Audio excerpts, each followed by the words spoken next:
Good evening, everybody. My name is David McCrea. I'm one of the senior physiotherapists at the Sports Surgery Clinic, specialising in foot and ankle rehabilitation. So I'm going to talk to you tonight on rehabilitation of some of the more common ankle injuries that we see here at the Sports Surgery Clinic. So our first discussion point tonight is going to be on lateral ankle sprains and another condition called chronic ankle instability, which is really a byproduct of multiple lateral ankle sprains. So I thought a good point to start with would be to review the anatomy of the lateral ankle complex. So what we can see here is that on the outside of the ankle joint, we have a series of ligaments which bridge the gap between the lower part of the shin bone to the upper part of the foot. So namely, we have three main ligamentous structures, one called the ATFL at the front here, one called the CFL at the side, and one called the PTFL at the back. And these ligaments are thick collagen-based structures. And what they do is they provide the outside of our ankle joint with a lot of structural integrity and stability. So how we injure these ligaments is classically referred to as a rolling or twisting of the ankle. So what we can see in this picture here is we have what's known as inversion, which is essentially when the foot rotates inwards on itself, kind of following the line of this blue arrow here. We have what's called plantar flexion, is when the toes are pointed downwards. And then crucially, what we have is weight bearing and speed. So it's very uncommon for someone to tear these ligamentous structures without a high speed or high velocity movement, and also rare for them to do the same without them being in a weight bearing position, because then these thick ligamentous structures won't be stressed enough to the point where they'll sprain or tear. So ankle sprains, how common are they? So we can see across various different sports, if we take Gaelic football, rugby, hockey, soccer, some of our more common field-based sports, lateral ankle sprains are consistently cited as the most common injury in these sports. So they are a big issue for athletes. Secondly, then, what we can see is that lateral ankle sprains account for about 50% of all sporting ankle injuries. They also account for 85% of all ankle ligament sprains. So if you have a sporting ankle injury, there's a good chance it is going to be an injury to the lateral ankle. And then if you have a ligament sprain, it's a very high chance that it's going to involve some of these ankle ligaments that we discussed there on the previous slide. And then finally, what we can see is probably one of the biggest issues for athletes and for doctors and physios trying to manage these injuries is that lateral ankle sprains have the highest reoccurrence rate of any lower limb injury. So unfortunately, if you have one ankle sprain, there is a higher likelihood that you then might have a second or a third ankle sprain. And this then can have repercussions for your sporting career, but then also for you later in life. So it's also worth noting that it's very rarely just a sprain. So this is a common phrase regarding these injuries, because a lot of people will maybe roll their ankle or twist their ankle and present to an emergency department where they might get an x-ray and be sent home being told it's just a sprain.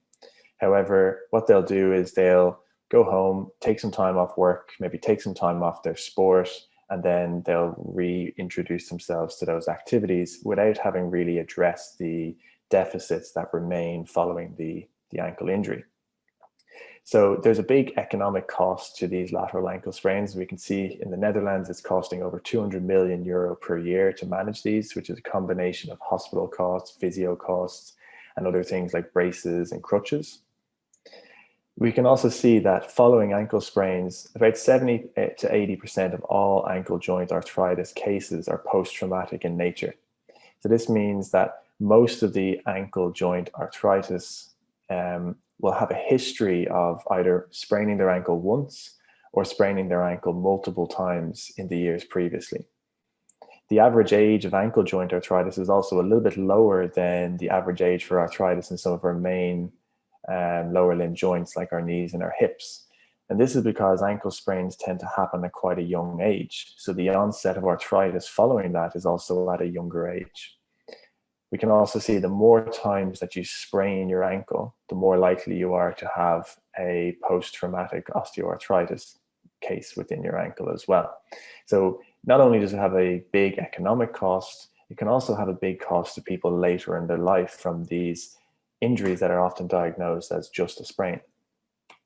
So this is a big question for a lot of people following a incident where they roll their ankle or twist their ankle. It's, should I get an x-ray, or do I need an x-ray? And as physios and as doctors, we'll use a set of rules to determine who needs an x-ray and who doesn't. And they are really quite a sensitive set of rules, meaning that they are very good at picking up someone who actually might have a fracture associated with their sprain. So we can see here that if someone is presenting with bony tenderness, so meaning that they're painful to palpate along the outside of the ankle or the inside of the ankle, if they're painful to palpate along the outside of their fifth toe or their baby toe, or painful to palpate in this zone here, a bone called the navicular, that there's a high likelihood they will need an x-ray to rule out a fracture. Similarly, if they are unable to weight bear fully, meaning that they can get their foot flat on the ground and put all of their weight through it, they need to get an x-ray as well, because it is common for someone to sprain their ankle, and while they're spraining their ankle, to also have an associated fracture to one of these zones. In some cases, we can get what's called an avulsion fracture. An avulsion fracture is when the ligament actually tears off the bone, and as it tears off the bone, it brings a small piece of the bone with it. So these are the patients that definitely will need an x-ray, and these simple set of rules are really quite sensitive at picking that up. So a lateral ankle sprain will often have a few key or distinct symptoms. So first of all, you can see an image here on the left where we can see sort of a diffuse swelling and a diffuse bruising, which might track up into the outside of the shin, which covers a large portion of the outside of the ankle, and then even into the heel bone or into the forefoot here. They'll often describe an incident where they've rolled or twisted their ankle. They'll have, as we've seen here, bruising and swelling, and then they'll have a loss of ankle function. So that might be an inability to put weight properly on their foot. It might be a restricted range of motion, and it might be a loss of strength. Chronic ankle instability then is really a byproduct of recurring ankle sprains. So this patient will describe multiple ankle sprains, maybe over a fairly short period of time. They'll have a feeling of ankle joint instability, and they may have episodes of giving way at the ankle joint. And this is a condition that again is associated with an increased rate of post-traumatic arthritis. So it needs to be taken seriously and needs to be rehabilitated. So secondly, then we'll touch on ankle joint osteoarthritis. So the ankle joint, in terms of the bones that comprise the joint, we can see here is the tibia and the fibula, where it meets a bone called the talus. Now, this bone here, the talus, and the bottom portion of the tibia are lined with a cartilage structure. And this joint space is filled with a fluid called synovial fluid, which is almost like a lubricant within the joint. Now, following maybe a first-time ankle sprain or following repeated ankle sprains, what we can see here is that the joint starts to almost dry out. So we lose some of that natural fluid and lubricant within the joint. We get a wearing of the cartilage, and we get some bony growth on the edge of the joint. So how ankle joint arthritis occurs. So firstly, during an ankle sprain, or whether that's a first-time sprain or recurring sprains, we get a degradation of the ankle joint surfaces. So we can actually get damage to those cartilage surfaces during the incident or during the sprain itself. Secondly, then, if we have multiple sprains, we can get a ongoing instability within the joint, which can lead to different biomechanical loading, which can then start to lead to cartilage degeneration. If we get cartilage degeneration, and if we get a loss of fluid within the joint, then we'll get a narrowing of the joint space, and we can start to get impairments of our ankle function.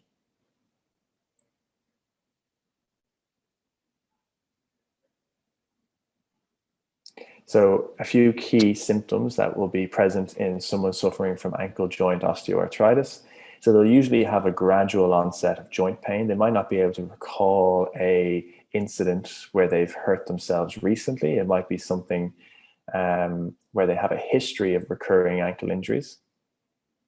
They will usually present with a stiffness either early in the morning or after a period of inactivity. So for example, they might explain a stiffness following a period of sitting down or first thing in the morning after getting up out of the bed, but this stiffness will often resolve within 30 minutes as they get moving and as they get exercising. But there's also a limit as well. So if they exercise or if they weight bear for too long, they might describe a progression of their symptoms as well.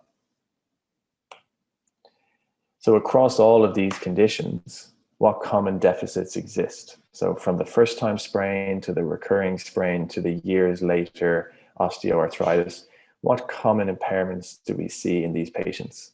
So first of all, we'll see restrictions in joint range of motion, particularly a motion called dorsiflexion, which essentially is a closing of the ankle joint or the closing of the hinge joint, which we'll demonstrate later on. Secondly, we'll see impairments of ankle joint strength. So we'll lose muscle strength in a few key muscles around the joint.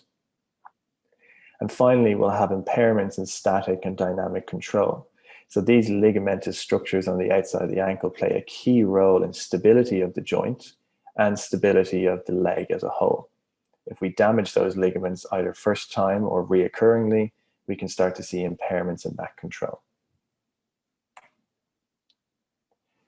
So when it comes to rehabilitation, really what we're trying to do with any of these patients is restore normal ankle function. This might depend on the activity that person wants to return to. So for example, the demands of someone who wants to maybe just walk with the dog a couple times a week versus someone who wants to get back playing rugby or Gaelic football will be quite different. However, if we look at the physical attributes of how a normal ankle functions, the focus of our rehabilitation is really to try and restore that. So firstly, we talk about deficits or loss of range of motion. And we mentioned dorsiflexion in particular earlier on, which is the ability to kind of close or hinge the ankle joint. It's a crucial motion for us walking, jumping, and running. So I have a couple of exercise examples here of ways to improve that. So on the left-hand side, we have a colleague of mine lying on the bed with his foot elevated nice and high. Now, this can really help anybody who's suffering with swelling, for example, because the elevation and the movement will allow for a little bit of drainage of the swelling as well. Now, in this position, we can work on our range of motion. So you can see here that we're working on full hinging backwards and forwards, as well as full circles left and right. In the second video, we're using a towel for a simple joint stretch. So we're pulling the toes back towards our face and using the towel for a little bit of overpressure, and then pointing the foot as far away as we can. Finally, the knee to wall test here is a test we can use to actually measure the performance or the range of motion of that ankle. It's also an exercise we can use to try and improve the performance or range of motion of that ankle. So we can see here the foot is flat on the ground. We're trying to drive the knee towards the wall without letting the heel lift up, encouraging this ankle joint to hinge as much as we can get it. A way of measuring your performance is measuring the distance between your toe and the wall to see how much the ankle can hinge. If we then shift our focus to restoring strength to the ankle, we have a couple of simple progressions here of a calf raise exercise. So the calf is one of the most powerful muscles around the ankle and really crucial for us when we're walking, when we're jumping, and when we're running. So on the left, we have a calf raise hold. So Niall is pressing up on 2 feet, transitioning over onto 1 foot and holding. So the calf muscle is doing the majority of the work here. However, Niall is working hard to maintain a neutral heel position. So as his heel goes straight up and straight down, he's fighting hard to not let that heel wander left and right. And by doing so, he's working some of the smaller muscles either side of the ankle to stabilize that ankle position. Finally, then we have a single leg heel raise, but this time with extra weight. So there's a 10-kilo dumbbell there to make this harder and demand more from the calf muscle and demand more from those stabilizing muscles either side. Similarly, then we want to work the calf muscle, but in slightly different ways.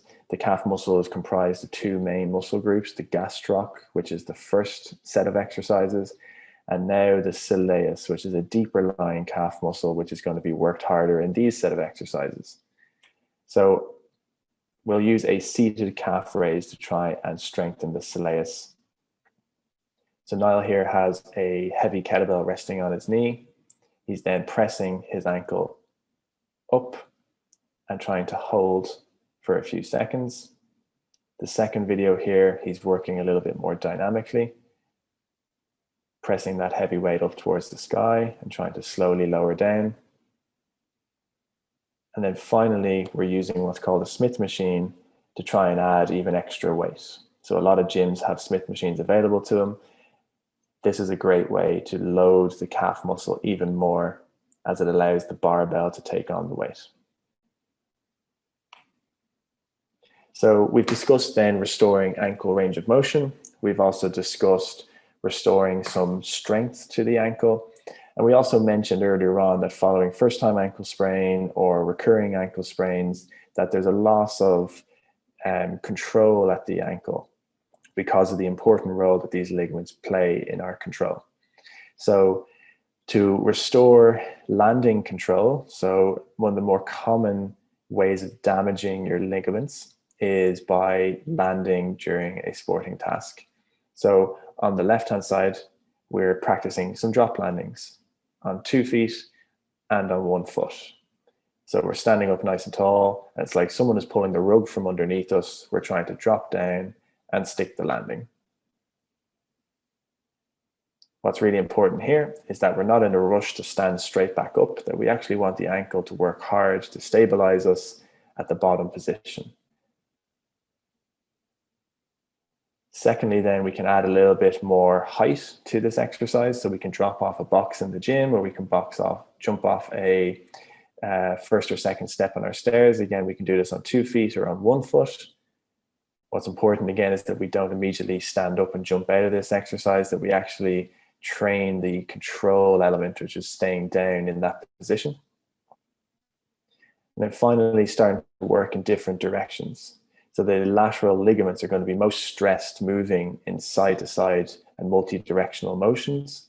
So we can do the same thing coming off a small box in the gym or coming off a first or second step on our stairs and trying to stick the landing like that. Now, these set of exercises are maybe more useful for someone who's looking to get back to running or looking to get back to a field-based sport. And these are targeting a quality known as reactive strength. Reactive strength really refers to our explosiveness or our spring-like ability. So our ability to absorb our body weight and naturally spring ourselves back out, which is what we do all the time when we run and when we jump or when we twist and turn playing a match. So on the left-hand side, we're looking at an exercise we call ankling, which is staying nice and tall and trying to bounce from left foot to right foot, maintaining a nice stiff ankle.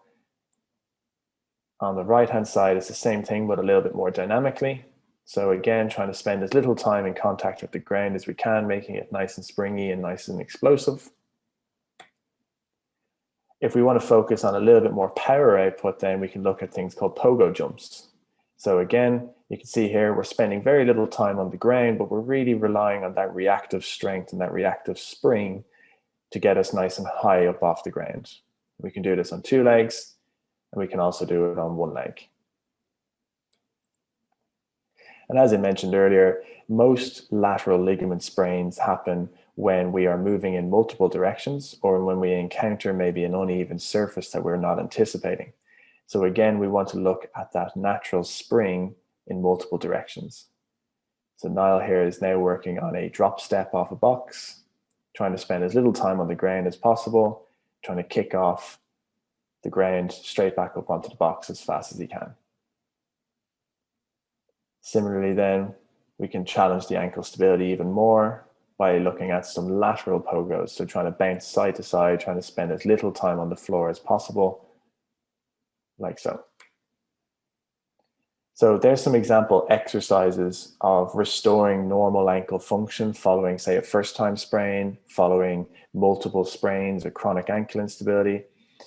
It's also worth noting that exercise has been proven to be one of the most effective ways of restoring ankle function, but also reducing risk of future injury.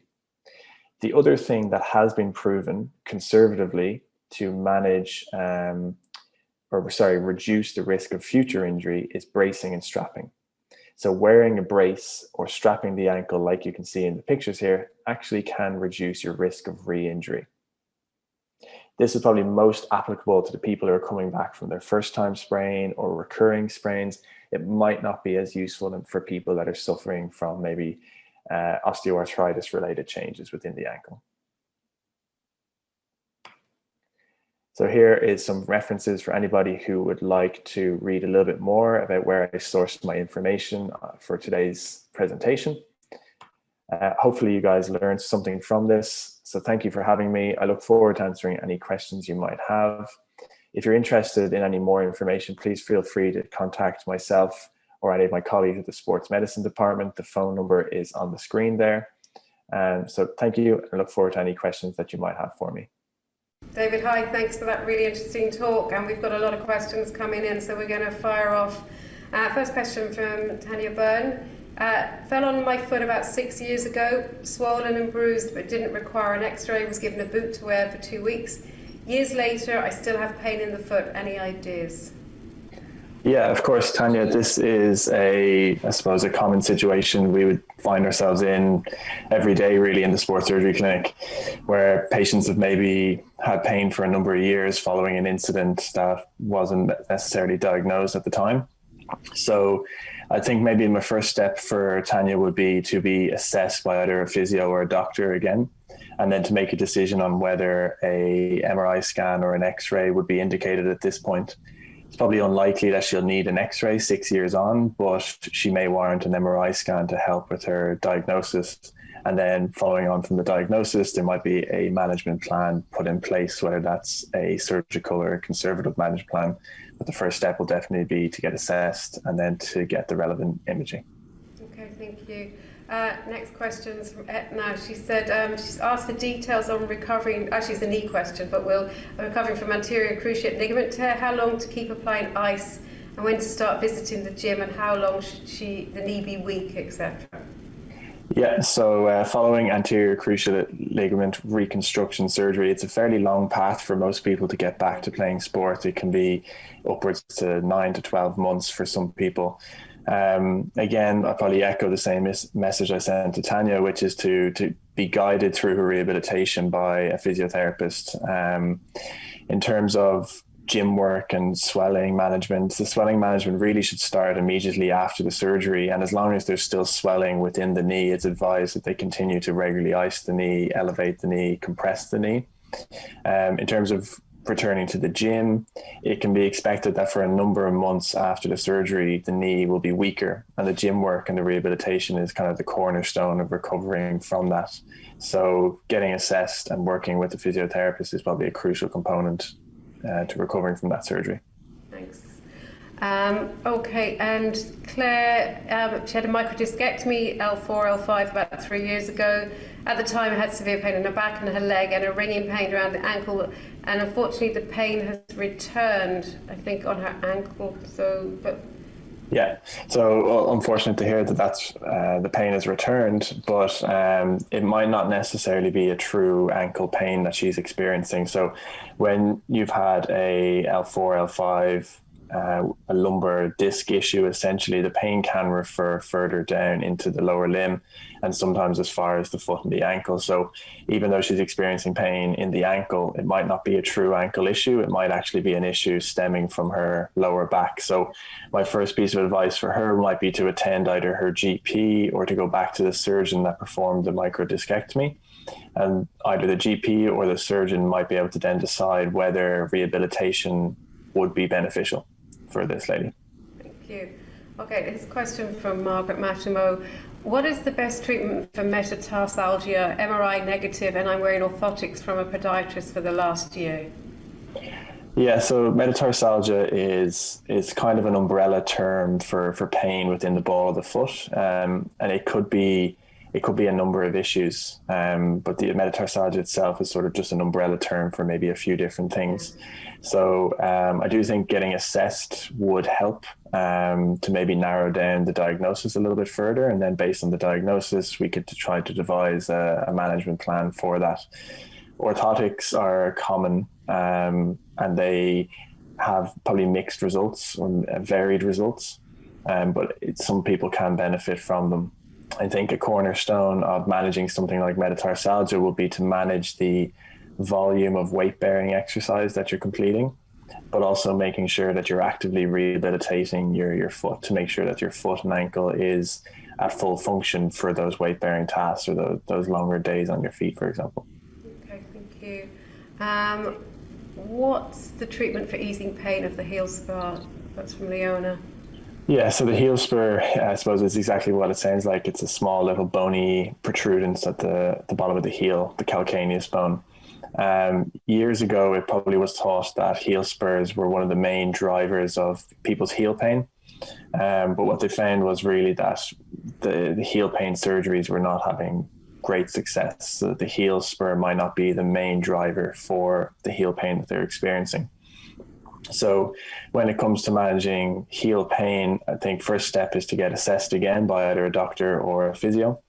Once you've been assessed, we can try and highlight maybe factors that are aggravating your heel pain and also some factors that maybe help ease your heel pain.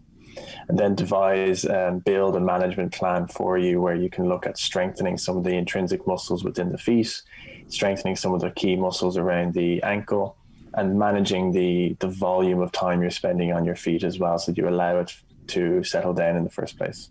Okay, thank you. Mary Reynolds, she's a fractured bone in her ankle and had 2 sets of injections in the same. First injection worked, but not since. She's also got arthritis in her feet.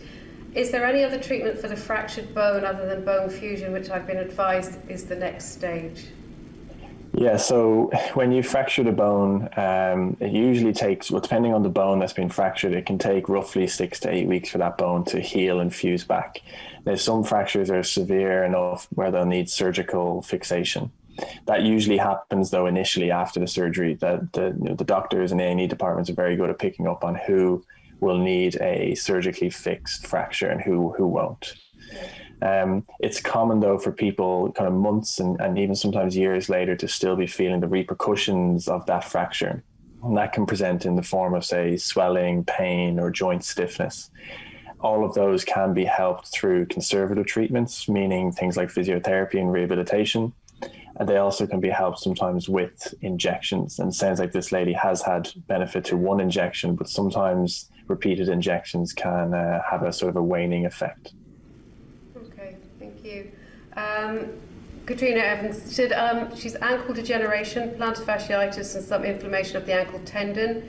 Any tips for exercise to ease pain? She gets out to walk every day, but in agony when she gets home. Yeah, so this is a very common picture we would see, or a very common scenario we would see with people suffering from plantar fasciitis. And one of the cornerstones of treating plantar fasciitis is managing the volume of weight-bearing exercise this person is doing. So she's mentioned that she's in agony following her walks.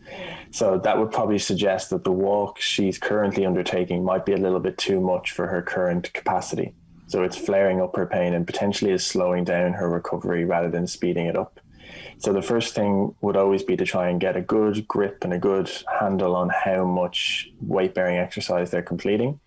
And in the background then looking at a rehabilitation program which might make them stronger and slightly more robust so they can manage more time on their feet and they can manage more walking volume. Okay, thank you. Now another question here. So most lateral ankles injury emergency department only seem to x-ray and bandage and send them home. Problems later with pain, not able to continue playing football, especially children between 13 and 18. Yeah, so this is a common issue, and I touched on it a bit in my presentation, that lateral ankle sprains are very common in teenage age groups and people in their kind of 20s and 30s, particularly if they play sports. And it's never really just a sprain, because what will happen is people will present to A&E departments, get an x-ray. The x-ray will come back clear, meaning that the bones are intact and healthy. However, they have sustained an injury to the ligaments and to the joint itself. And what can happen is if that first ankle sprain is not rehabilitated to its fullest, they can then present with persistent symptoms maybe months or years later. They can also run into issues with instability where they kind of repeatedly sprain their ankle. So that's why it's never considered just a sprain, and the first one should be taken seriously. The first one should be rehabilitated thoroughly. Okay, thank you. This lady, she's a 16-year-old son, fell and fractured a bone in his foot 6 months ago and has ongoing pain. And he's recently been diagnosed with CRPS, which you said is chronic regional pain syndrome. Any suggestions? Because, with this. Yeah, so CRPS is either complex or chronic regional pain syndrome, and it's not a common presentation following a traumatic injury, but it usually does follow some sort of traumatic injury. So in our presentation for tonight, it might be something like an ankle sprain. And years or weeks or months later, someone might be still struggling with diffuse pain within that injured area. They'll also present with things like sensory changes to the skin. So they might have redness in the skin, they might have hair growth, or they'll often present with things like shiny skin. And really what's happened is the traumatic event has sparked sort of a chronic inflammation. And this does go away for most people. However, it can be helped with rehabilitation. So if this 16-year-old boy is not currently working with a physio on a regular basis, I probably would advise that they will, because this is a injury that requires an active approach to solve it, and a rest or a wait and see approach might just prolong symptoms. Thank you. Okay, so Angelo Zolo, what are the first exercises to do after an Achilles tendon surgery after a second rupture? Would it be useful to have laser electrostimulation massages, and how much do you have to focus on the range of movement and on the strength in terms of weeks? A lot of questions in there. Yeah. So the Achilles tendon repair, the Achilles tendon rupture it's similar to the ACL injury earlier on, where it's quite a long undertaking or quite a long rehabilitation process. It could be upwards of 9 to 12 months to get back to full fitness following that. Initially, after rehabilitate or after surgery, they'll be immobilized in a boot for roughly 6 weeks. But then it's important that the ankle starts to move. So if the ankle is kept immobilized for too long, the ankle can start to stiffen. The muscle can start to atrophy as well. So a big focus in the first phase following this surgery is actually going to be to restore the range of motion and to start strengthening the calf and the Achilles tendon. In terms of massage and electrostimulation and things like that, it might offer some element of pain relief.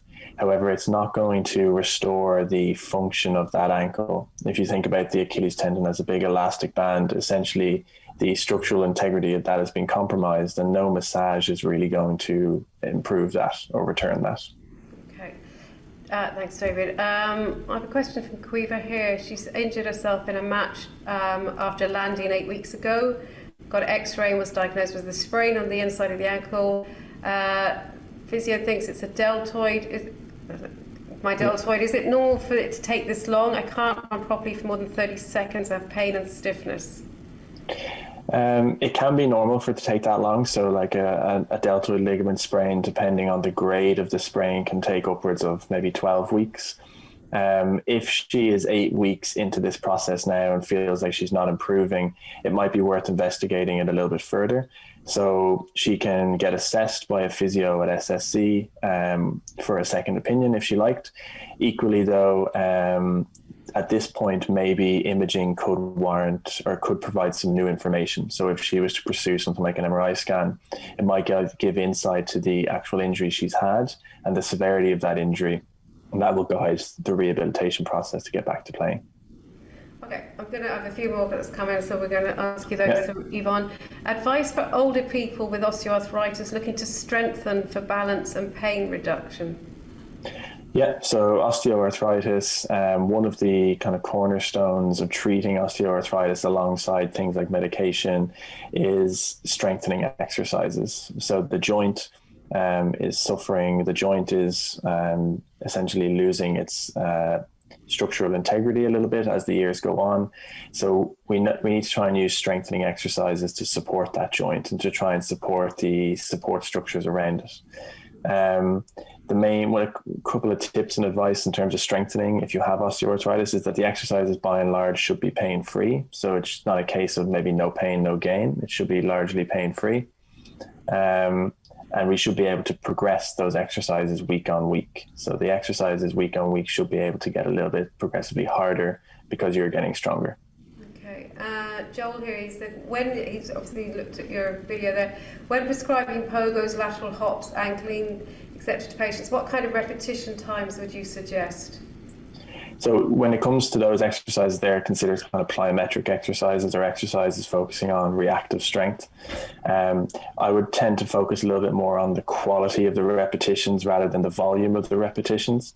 So we would go quite low with the prescribed amount. So for example, it might be 3 sets of 10 to 12 reps, but making sure that those repetitions are performed very well and you're getting exactly what you want out of each rep rather than overloading them with a lot of volume. Okay, thank you. This one, I don't know, Joe's a competitive Irish dancer for 20 years, damaged ligaments in both ankles a number of times, also had a fracture, walks with a limp, constant pain in the ankles, and need to rotate to click. What should I do? Should I stop dancing as a result? Can't wear heels or anything due to weak ankles.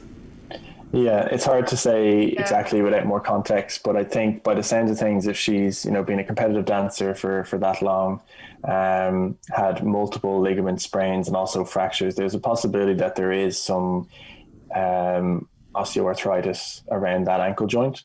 Again, imaging might assist with diagnosis there, and then knowing the diagnosis, a management plan can be devised. And for most people, that will be a conservative management plan, physiotherapy, rehabilitation, maybe with the addition of injections or medication as well. Okay, thank you. We'll just another one or two here. Someone who's got a daughter in remission from juvenile arthritis, having problem with pains in the ankle when she walks distances, difficult moving in wall test exercise. Should they look at x-rays, MRIs, physiotherapists maybe for exercising to improve? Yeah, x-rays and MRIs might not be too useful or indicated really in this case at the moment. However, working with a physiotherapist to try and guide their strengthening program certainly would. So if she's struggling to walk any prolonged distance, strengthening exercises are going to be one of the foundations there to try and help her walk further. And a physiotherapist is probably best suited, or a strength and conditioning coach is probably best suited to actually help them in that regard. Okay, we'll take one more, David. So, very interesting session, thank you. I had an inversion injury to ankle 6 years ago, grade 3 ligament strain, ongoing pain, and now knee is painful on the same leg and the hip. Are they related? Again, probably a little bit hard to say if they're related without a little bit more of a history or a little bit more context. It's not uncommon for people to maybe have a chronic injury at one joint and then another joint to start presenting with a niggling type of pain. And often the reason for that being is that if they haven't rehabilitated that first injury, the weight bearing and the joint load has to be distributed elsewhere. And sometimes it's the joint above or the joint below. In this case, it could be the knee, but it's probably hard to say without a little bit more information and without a thorough assessment. What is the best exercise for a stiff ankle after a trimalar fracture? Yeah, so after trimalleolar fractures, stiffness is a big issue. And realistically, the mobility exercises need to be started as soon as possible after the surgery. The sooner you start, the more likely you are to regain as much as you can. The mobility that they tend to struggle with the most is what's called dorsiflexion, which is hinging of the ankle joint. In my presentation tonight, there's a couple of sample ideas there for people to look back on. They'd be my go-to exercises when treating anyone with a big fracture like that. Okay, this will be the last one. An ankle strain a few years ago, a number of calf strains since the ankle strain, and have done rehab on the calf. And he's saying, David, would you see people hurting their calf due to lack of mobility in the ankle, or is it just usually calf strength? It's probably rarely due to ankle mobility. Yeah. Calf strains are something that tend to happen with high speed movements, things like jumping, running or sprinting. And that comes back to kind of muscle capacity. So the muscle's ability to tolerate those higher speeds and those higher levels of strain. So that would make me think that strength or endurance might be where their time is best spent. And then equally, the reactive strength and plyometric ability, which again, in my presentation tonight, there's a couple of sample exercises there, a couple of our go-tos to try and improve everything from strength, endurance to reactive strength. If they were to present to us for an assessment, we might be able to highlight areas where they could spend their time better, because it's individual to each person, obviously. David, thanks very much for answering those questions.